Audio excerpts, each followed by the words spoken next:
So, are you ready to get to work? See if exploration is the life you want to lead in this little universe of ours? Hey, you dropped it. So, are you ready to get to work?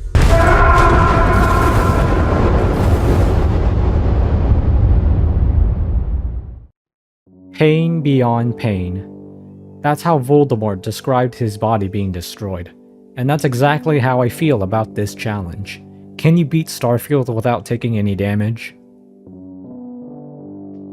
The first problem of this challenge should be pretty apparent. I have to play Starfield, which is a pretty boring game to say the least. Also, future me would like to state that this playthrough started nearly 2 weeks before Shattered Space released, so I was hating on this game before it was cool again. Second, I can't take any damage, which, complicates things. You'll see. After speedrunning Starfield's tedious intro, it was time to build my character. Out of all the boring available traits, there was a true gem, the beloved adoring fan. After waking up, I set my max health to 1 so that I will die upon taking any damage, and immediately ran into a bug. In order to survive on Vectera, I have to wear a helmet, only for the helmet itself to kill me. It must have had mold in it like those Fallout 76 helmets. As it turns out, changing my clothing kills me when I have 1 HP. Yet, I don't seem to lose any health if I were to have more HP, which is pretty strange. After lowering my health again, it was time to get into my first gunfight. Thankfully, there's plenty of worthless space spelunkers to draw the pirates' attention, making this encounter pretty easy. With that ordeal over, I was given a ship and flew into the stars, which meant I had to lower both my ship's health and my shield to 1 as well. That proved to be a mistake, as my literal worst nightmare warped in. This is where Starfield introduces starfighting, and I'm gonna say something controversial. Starfighting in Starfield sucks. Enemies have near perfect accuracy, and ship maneuverability is pretty terrible, so you can guess what ends up happening. After a few deaths, I eventually got lucky where the enemy finally missed, giving me the chance to turn them into glitter. Things were now clear. Clearly screwed, I mean. 2 more ships warped in, where I was again shot on sight almost instantly. It took another 30 minutes worth of perseverance and luck till I finally came out victorious. After that nightmare was finally over, I'd like to add that this is still the tutorial. It was time to revenge myself upon the Crimson Fleet. My revenge, however, proved to be disappointing. Starfield doesn't have any sort of gore like New Vegas does, so their deaths weren't very satisfying, though my deaths sort of made up for it. In the midst of the slaughter, I found that leveling up increases my health, meaning that I have to lower it back down every time I level up, which is pretty annoying. After cleaning out Starfield's version of Bethesda's standard bad guy faction, it was time for the pirate captain. I decided to talk him down as a change of pace, and then instantly double-crossed him as a punishment for that hellish starfighting segment earlier. Once I got to New Atlantis, I completed a bunch of boring small quests for extra experience and credit, since I realized I'm gonna need a way better ship if I want to have any hope of finishing the game. Oh, and if the game's lagging and getting a bit blurry, that's Starfield's optimization and AMD's FSR being a pile of flaming trash. I am never getting AMD hardware ever again. Once I got to the lodge, I put on a watch and collapsed dead. The clothing bug at the beginning of the game strikes again, since my character seems to strip nude just to put on a watch for some reason. After re-increasing and re-lowering my health just to get through the front door, I listened to the Super Adventure Club's mindless ramblings before being strong-armed to join their society. I was then paired with Sarah Morgan, everyone's favorite Bethesda companion, who then told the biggest lie in the entire game. And listen, whatever you were before, or whatever you do once you're out there, I don't care.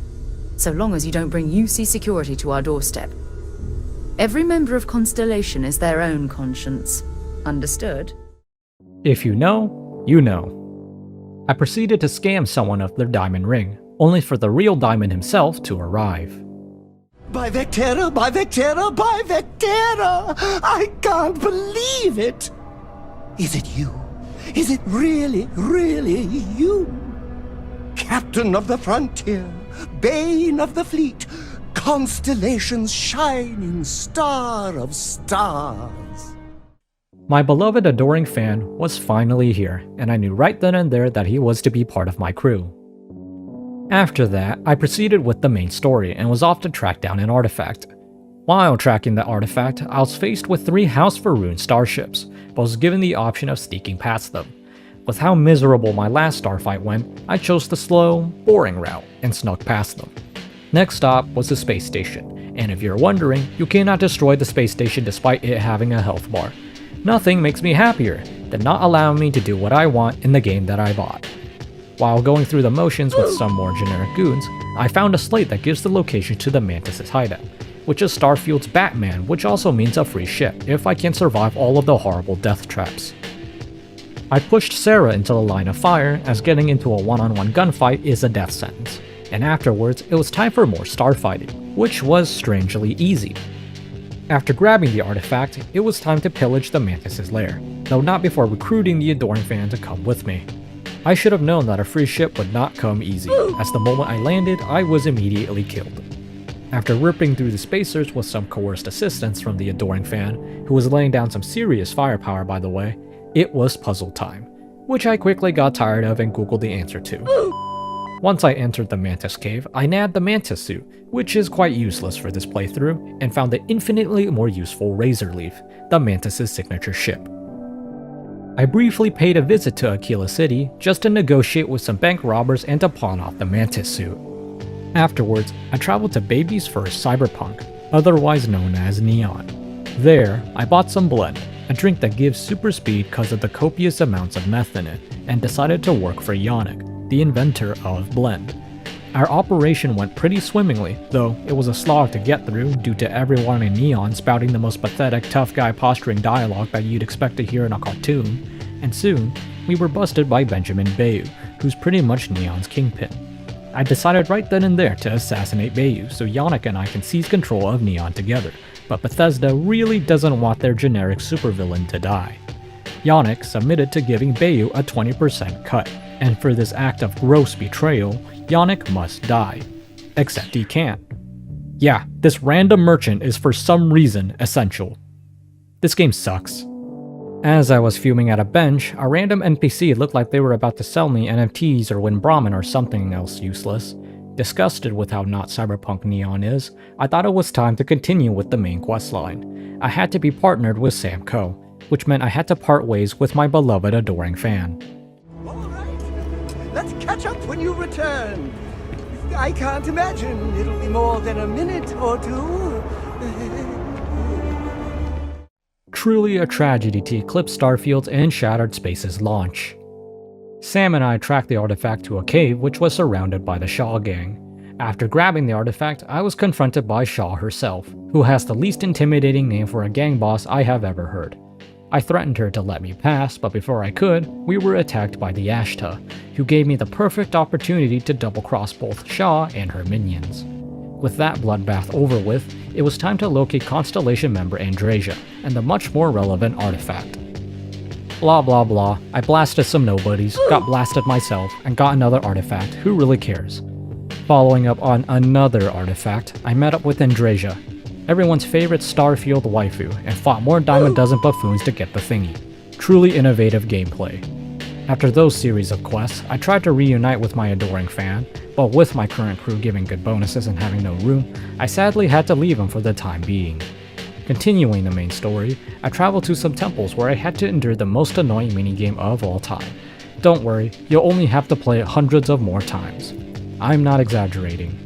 With that ordeal over, at least for now, I absorbed the powers of the universe and got the anti-gravity field power, which I will spoil as being incredibly useless. I went back to Constellation to flaunt my newfound godhood, and was sent to another temple and did the exact same minigame again, in order to add personal atmosphere into my arsenal, which I am happy to say is actually useful. Constellation wasn't done bothering me yet, however, as I still had to rescue Barrett. You know, that guy at the beginning of the game that gave me the ship. Actually, I don't think I mentioned him yet. While tracking Barrett, I promised to come back for some injured miner only for me to leave him to rot for all of eternity. Before reaching Barrett, my Mantis ship scared some spacers where I killed both them and just one insignificant trade ship, which somehow made me a monster in everyone's eyes. Have you lost your mind? Is there even a mind to lose? You have murdered an innocent person. You cannot do that. Whatever you were before, or whatever you do once you're out there, I don't care. so long as you don't bring UC security to our doorstep. Every member of Constellation is their own conscience. Understood? Moving on, the Crimson Fleet had Barrett hostage, and you can probably guess what happens next. I used my signature move, talk them down, and then put them down, just to have some amount of fun in this game. After rescuing Barrett, it was back to artifacting, where I will have to return to Baby's First Cyberpunk in order to buy it from a shady dealer. At least, that's what I would do if I wasn't bored out of my mind with the main story and needed more levels. To get some semblance of enjoyment out of Starfield, I decided to start the UC Vanguard questline. To my horror, you have to pass a starfighting exam in order to join, which actually wasn't too bad. I wonder if the exam was nerfed at some point, because I remember this being hellish when the game first launched. And yes, I did use console commands to set the ship health and shield to 1. After I passed, it was time to go on my first mission.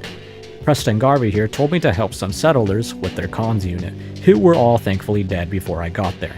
No Minutemen quests for this guy. Hadrian here told me that the settlers were annihilated by a Terramorph, which is pretty much Starfield's Deathclaw. It's big, it's bad, and has terrible AI, so you know it's an authentic Bethesda enemy. After downing several cans of blend, the Terramorph was dead. Next up, I had to find a researcher named Dr. Walker, who went to go hide in a hole on Mars that also happened to have even more spacers, enemies that are definitely different from the bandits and raiders in Bethesda's previous games. After finding Walker, I learned that both Hadrian and Walker were part of the UC Space Pokemon division, officially known as Xeno Warfare, which is now banned. I don't know about you, but I think a nuke is way more dangerous than an alien canine unit, but whatever. Later, Hadrian dropped another bombshell on me. She's a clone of the executed UC Admiral Francois Senat, otherwise known as Victus, but you can just call him Space Stalin. While asking the UC for the final solution to the Terramorph question, New Atlantis was attacked by Terramorphs in what is most certainly a coincidence. That Terramorph I killed earlier must have been the runt of the litter, because the ones in New Atlantis were several Dragon Ball volumes stronger. They are way more tanky, can mind control others to shoot at me, but worst of all was this nonsensical sonic scream they had that was completely undodgeable and kept killing me. It's like Borealis' ice breath from Elden Ring. Oh, and did I mention that I have to fight 3 of them back to back? To make matters worse, I was all out of blend, making direct combat a massive pain. After suffering for 20 minutes, I finally got to enjoy New Atlantis in chaos, and continued with the questline. Apparently, all of the research related to Terramorphs has been censored, and was stored in the Armistice archives along with everything else related to the Colony War. What is this, the Giver? In order to open the archives, I needed to convince the Freestar Collective and House Faroon to help, which was rather dull. In a shocking twist that I definitely didn't see coming even during my first playthrough, Space Stalin was secretly still alive and naturally wanted to assist in my Terramorph purge. First though, he wanted me to track down a scientist that worked on the UC's mechs. After disabling his ship, I found that my reputation preceded me, as he chose to self-terminate instead of being arrested. And no, I'll never say the word unalive in place of you-know-what. After returning to Big Brother, he gave me the location of Kaiser, a robot that is instrumental to my answer to the Terramorphs. Before heading off on my search, I immediately broke my promise to the UC and revealed to Hadrian that her donor was still alive. I may have been sworn to secrecy, but I won't lie to a friend. Well, maybe that's a bit much. She's more of an acquaintance. During my search for the cooler Vasco, I got a glimpse of what Starfield's mechs truly looked like. Despite how cool they look, you never get to pilot one, or even get to fight one as a matter of fact, since they're outlawed after the Colony War. Truly a testament on how lame the Starfield universe is. After finding and repairing Kaiser, I had to help it terminate the last active Xenoweapon, Unit 99, which is confirmed to have 107 kills.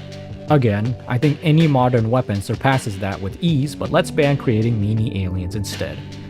Anyways, Unit 99 was disarmed, quote unquote, and we were soon back to the task at hand, Terramorph cleansing. Hadrian's solution? Waltz right into their infested homeworld where they destroyed an entire city. Sounds very safe to me.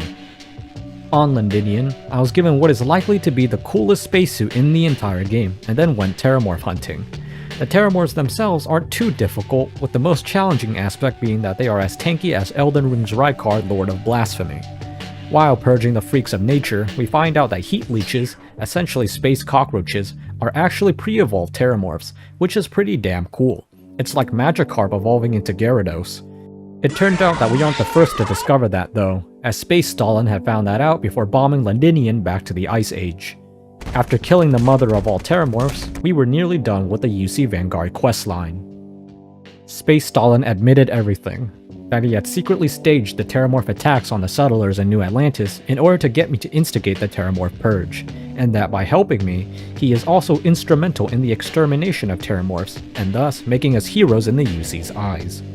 I ultimately agreed to hide Space Stalin's involvement in the Terramorph attacks cause I'm bored, and convinced the UC to wipe out the Terramorphs using a bioengineered virus. Truly justice in its purest form. With the Terramorph question being solved, it was back to the boredom that is the main questline. Before making it to the artifact deal, I found what is likely to be the most putrid, horrid, downright disgusting character design I have ever seen in my life. I immediately corrected this affront to the Great Serpent and proceeded with buying the artifact. After buying it, we found out that the original owner of the artifact wanted it back and had a bounty placed on our heads and took my ship. I went to his company and gave them one chance for us to talk things out, which they spurned. I reasonably responded by massacring every single employee and security guard within the building, where they failed to outrun my gun. Afterwards, I didn't even bother to negotiate with the owner of the artifact and shot him in the face right away. I then executed the guy that got us into this mess in the first place, which made Andreja mad all over again. It's just one guy, calm down. After leaving Neon with the artifact in tow, we were confronted by the Starborn, a race of artifact-addicted people that demanded I hand over their next fix. In my infinite wisdom, I chose to fight instead of escaping, which went just about as bad as you may expect. After a myriad of pitiful attempts where I am shot with near-perfect accuracy, the Starborn had a stroke or something because they didn't shoot me right away this time, giving me the opportunity to send them packing. If all that seemed kind of exciting, then I'm sorry to disappoint you, because we're back to finding more artifacts, as if we weren't suddenly attacked for that very reason. In order to complete challenge requirements so I can rank up a skill, a feature that I find to be incredibly frustrating and stupid by the way, I made the Godric the Grafted of ships. Afterwards, it was back to seeking out artifacts. Land here, run here, kill here, loot here. It's very engaging gameplay, guys. I would totally pay the $100 I paid for this game's pre-order again. And yes, I was stupid enough to pre-order. Shame on me for having faith in what was my favorite studio, I guess.